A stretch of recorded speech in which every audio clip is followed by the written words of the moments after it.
8 maneras de mantener el control cuando quieren joder. Estoicismo. Hay momentos en que mantener el control no es un gesto de frialdad, sino de puro instinto de preservación. Es como el capitán que, en medio del rugir de las olas y el peso del viento contra las velas, mantiene las manos firmes en el timón. Sabe que no controla la tormenta, pero controla la dirección. Y en el mar de la vida, ese control silencioso es la única ancla que nos impide ser arrastrados hacia donde no queremos ir. Séneca decía que la fuerza no está en impedir que las aguas se agiten, sino en no permitir que desvíen nuestro curso. Piensa en las veces en que la sangre te hirvió, cuando cada fibra del cuerpo quería gritar, cuando la boca quemaba con palabras que imploraban ser dichas. Epicteto nos recuerda que la ofensa no está en el acto en sí, sino en el significado que elegimos darle, y en esa elección reside el poder, porque hay una diferencia inmensa entre reaccionar para probar algo y responder para proteger el propio centro. Reaccionar es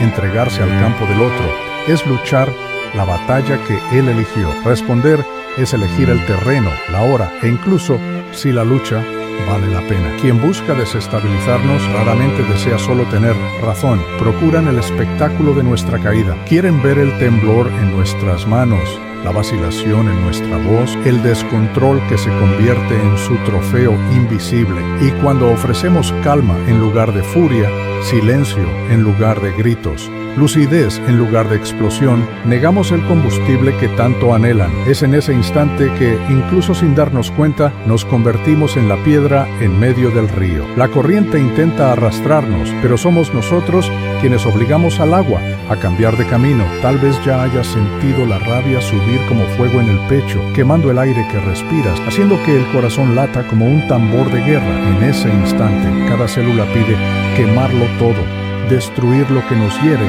arrasar lo que nos afrenta. Pero el fuego, por más caliente que sea, deja solo cenizas cuando consume lo que es valioso. Por eso el control no es represión, es el canal que guía el río para que no se desborde. Es la muralla que protege la ciudad sin sofocar el viento. Es la mano que sostiene la espada, pero solo la levanta cuando la victoria significa paz y no solo venganza. Mantener el control al final es elegir ser el comandante del propio navío, incluso cuando todos a tu alrededor intentan tomar el timón. Es sentir el vendaval golpear en el rostro y saber que, mientras tu curso permanezca firme, ninguna tormenta será capaz de definir quién eres. Porque, como dijo Séneca, el hombre fuerte es invencible, no porque vence todas las batallas, sino porque no se deja vencer por sí mismo. El ataque invisible es el más peligroso. No siempre el golpe que más duele es el que llega con ruido. Muchas veces viene disfrazado de risa, de comentario inocente,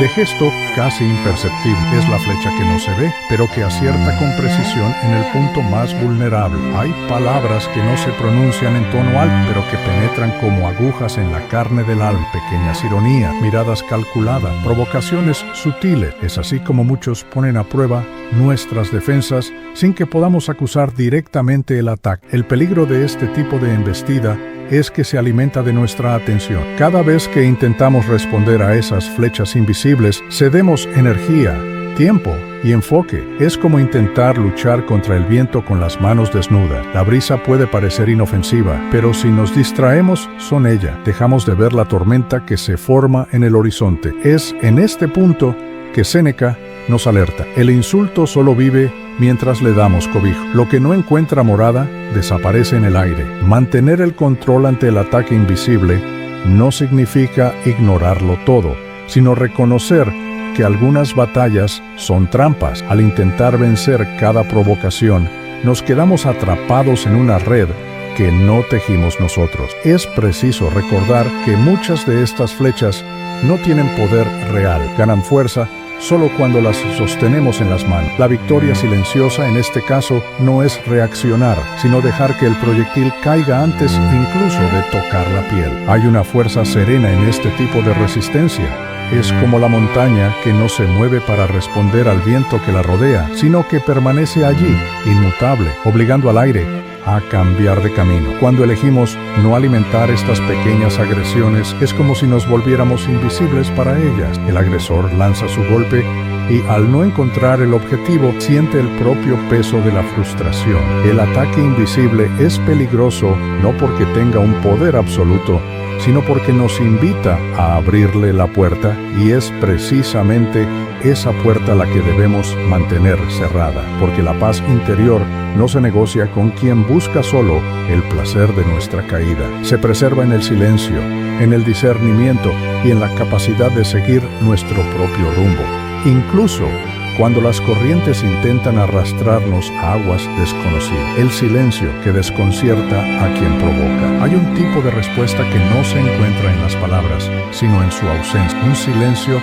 que no es vacío, sino pleno de significado. Carga con el peso de la decisión consciente, el dominio sobre los propios impulsos y la negativa a entrar en el juego de quien desea desestabilizar. Cuando el otro espera gritos y encuentra serenidad, espera confrontación y encuentra quietud, es como si fuera arrancado del papel que había ensayado para sí mismo. Marco Aurelio veía en este silencio un instrumento de fuerza, pues aquello que no se alimenta se debilita y muere. El verdadero silencio no es huida, es presencia, no es cobardía, es estrategia, es la pausa entre un ataque y una reacción, donde la mente gana tiempo para respirar y el corazón encuentra espacio para elegir. Es como si por un instante pudiéramos salir de la escena y observarla desde arriba, viendo el tablero completo en lugar de solo la pieza que se movió contra nosotros. Esta visión más amplia nos permite percibir que muchas provocaciones no son sobre nosotros, sino sobre el vacío de quien las lanza. Hay a quienes les incomoda profundamente el silencio, porque es un espejo. En él, el provocador se ve a sí mismo sin el velo de la distracción. Esperaba moldear nuestras expresiones, alterar nuestro tono de voz, crear fisuras en nuestro control, pero el silencio devuelve solo el sonido de sus propios pasos, el eco de sus propias palabras. Y en ese momento, quien se siente expuesto es aquel que intentó exponernos. Mantenerse en silencio no significa negar el propio dolor o tragarse lo que es injusto. Significa elegir la hora y la forma de responder sin ser arrastrado por la marea de la emoción. Es comprender que muchas veces el ruido de nuestra defensa solo confirma al otro que ha logrado alcanzar. En cambio, el silencio deconstruye la narrativa, rompe el ciclo y nos mantiene en el centro, firmes como la roca que el mar puede abrazar 1000 veces sin mover un solo centímetro. El silencio, cuando nace del dominio sobre sí mismo, es más elocuente que cualquier discurso encendido. Dice: no soy el escenario de tu guerra, no bailo al son de tu música, sigo mi propio compás. Y en ese compás, calmado e inquebrantable, encontramos no solo la paz, sino la victoria que no necesita ser proclamada para ser sentida. La trampa del orgullo herido. Hay golpes que no vienen a destruirnos de inmediato, sino a encender dentro de nosotros un incendio lento. El orgullo herido es uno de ellos. Susurra que necesitamos restaurar nuestra imagen ahora, en este instante, delante de todo. Grita que no podemos dejarlo pasar, que la respuesta debe ser inmediata, como si cada segundo de silencio fuera una mancha en nuestro honor. Es en esa urgencia que nos volvemos predecibles. Es en ese impulso que entregamos al otro la llave de nuestro comportamiento. El orgullo, cuando se inflama, es como un vaso lleno hasta el borde. Basta un leve toque para que se desborde, y quien nos provoca lo sabe. Por eso construye ataques que parecen hechos a medida para provocar ese derrame. Quieren ver la reacción, quieren asistir al momento en que, para defender nuestra dignidad, dejamos escapar justamente lo que más queríamos proteger: la calma, la lucidez, la claridad sobre lo que realmente importa. La trampa del orgullo herido es que se disfraza de valentía, hace parecer que solo estamos defendiendo nuestros principios, cuando muchas veces solo estamos alimentando el juego de quien nos pide. Es como si estuviéramos en un campo minado y en lugar de atravesar con cuidado, eligiéramos pisar cada bomba solo para probar que podemos. No hay victoria en este tipo de desafío, solo desgaste. Séneca advertía que la grandeza de espíritu no se mide por la cantidad de combates librados, sino por la capacidad de elegir cuáles valen la energía que llevamos dentro. El orgullo herido quiere que entremos en todas las batallas, aunque sean pequeñas, mezquinas y sin sentido. La sabiduría quiere que guardemos la espada para cuando la lucha sea por algo que verdaderamente sostiene nuestra integridad. Cuando resistimos la trampa del orgullo, Abrimos espacio para percibir que, a menudo, la verdadera dignidad no está en devolver el golpe, sino en mantener la serenidad. Es negarse a convertirse en un reflejo del agresor. Es no permitir que la urgencia de probar quiénes somos borre justamente quiénes somos, porque al final, aquel que preserva su propio centro ya ha conquistado la única victoria que importa: crear un espacio interno antes de actuar. Entre el instante en que algo sucede y el momento en que respondemos, existe un espacio pequeño, silencioso, casi imperceptible. En ese intervalo reside la libertad, porque mientras reaccionamos de forma automática, somos rehenes de lo que sentimos, pero cuando habitamos ese espacio, nos volvemos dueños de nuestras elecciones. Es como estar ante una puerta que se abre a dos caminos. Uno lleva a la reacción impulsiva, el otro a la respuesta consciente. El primero es rápido, pero casi siempre costoso.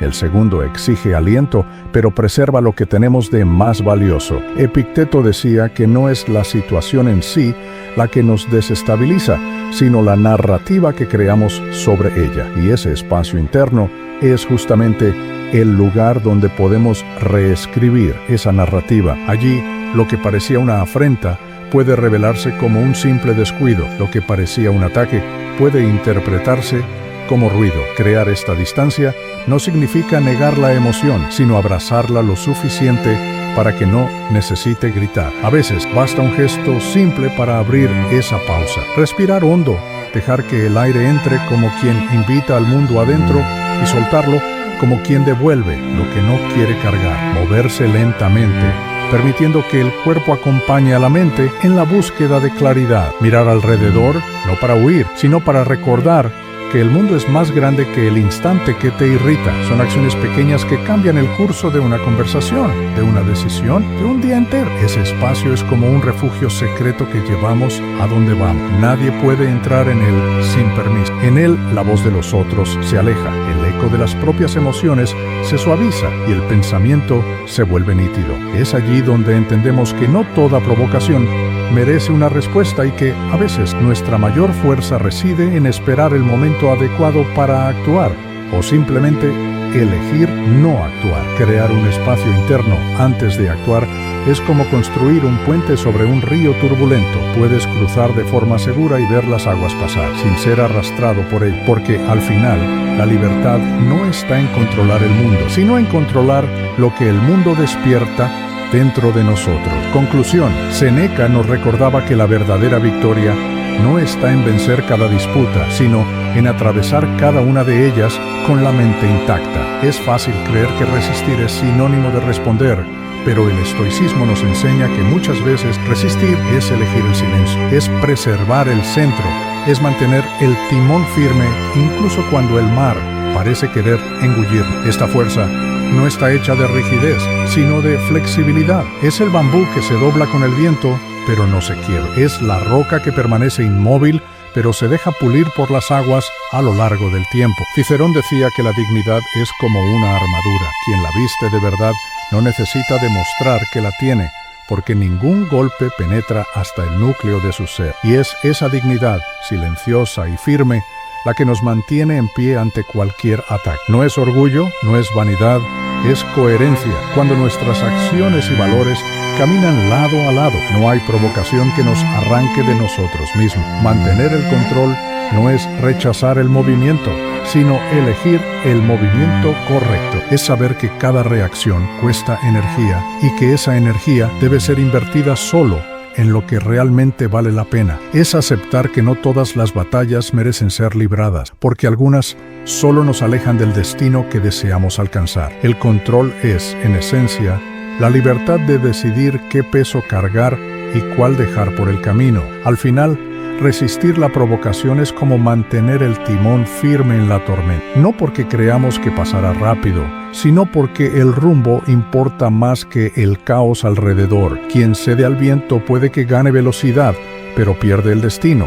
Quien mantiene el curso, incluso bajo el estruendo de las olas, llega a donde el corazón ya había decidido. Y quizás la pregunta que queda resonando es esta: si no tuvieras que demostrarle nada a nadie, ¿cómo responderías ahora? Porque en el silencio de esa respuesta está el retrato más fiel de la fuerza que llevas dentro.